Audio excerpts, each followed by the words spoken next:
Hello friends, good evening. Asa खालामो गासिबो नोंथांमोना मोजाङै दङ।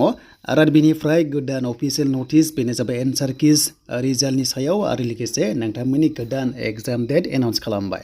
जाय नोंथांमोना सेन्ट्रेल साख्रि नागिरदों गोबां मोजां साख्रि फैगासिनो दङ। खालि BTC नङा, आसाम नङा, सेन्ट्रेलावबो मोजां साख्रि दङ।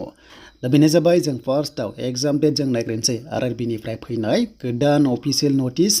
दा जों बेखौ क्लिक खालामबाय आरो खालामनाय लोगो बेनो जाबाय पोस्टआ पेरामेडिकेल नोंथांमोना जायफ्रा CBT अनलाइन एग्जाम होनो सानदों एग्जाम डेट 28 एप्रिलनिफ्राय 30 एप्रिलसिम नोंथांमोना सानथाम एग्जामखौ ना खालामगोन। स' बेखायनो 10 डेजनि गेजेराव एग्जाम सिटिखौ नोंथांमोना नायनो हागोन।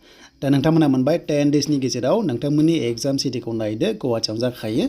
जायफ्रा एप्लाइ खालामदोंमोन मोजां चान्स। आरो इनबिदा एग्जाम डेटनि सानब्रै सिगां नोंथांमोना डाउनलड खालामनो हागोन। दा एग्जाम्पल नोंनि डेटआ 28 आवबा 24 नोंथांमोना बेयाव डाउनलड खालामनो हागोन माने सानब्रै सिगांल' आरो माने नोंनि एग्जाम डेटनि सानब्रै सिगांल' नोङो डाउनलड खालामनो हायो।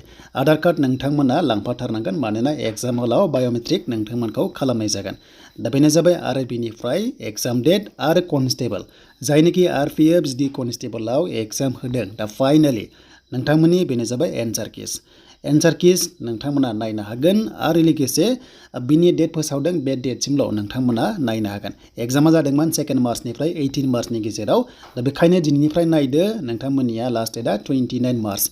बिनि गेजेराव नोंथांमोना रिजाल्टखौ एबा एन्सार किजखौ गावनिखौ नायदो अके। जुदि नायनायाव नोंथांमोना मोनथावगौ नाम्बारखौ मोनाखैबा अबजेक्सन दङबा नोंथांमोना रेज खालामनोबो हागोन आरो अब्ला 50 रां पेमेन्ट खालामनानैसो नोंथांमोना नायनांगोन लगइन खालामनानै। जुदि बे नायनायाव नोंनि गासैबो नायनाया जुदि गोरोन्थि नङालासिनो कारेक्ट जादोंबा नोंथांमोना पेमेन्टखौ मोनफिनगोन टेनसन गैया। बेखायनो डेबिट कार्डजों बा UPI ID जों नेट बेंकिंजों पेमेन्टखौ खालामनांगोन। आरो लोगोसे बे एग्जामा जोब्बाय नालाय दाथ' एन्सार किज जोब्बाय नेक्स्ट टेस्टआ जाबाय फिजिकेल टेस्ट। स' नेक्स्टआव नोंथांमोना फिजिकेल टेस्टखौ होनांसिगोन। स' बिनिफ्राय बेयाव बेसेबां नाम्बार मोनदों कमेन्ट्स खालाम। दा हमना ला फिजिकेल टेस्टनि थाखाय काट अफ होनोबा डाइरेक्ट बुंनो हाया बाट 75 निफ्राय 80 मोनोबा जानो हागौ नोंथांमोना चान्स मोनगोन बायदि अके।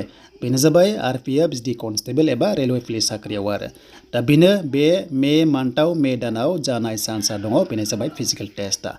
स' बेनिफ्राय लास्टआव फैबाय BTC साख्रि CSP पर्टेला दासिमबो लिंकआ एक्टिभेट जायाखै। जेब्ला जायो मोनगोन। दासिम जाथ'वाखै नोंथांमोना ट्राइ नायबाय था अके। दा बेनो दिनैनि थाखाय लेटेस्ट आपडेट।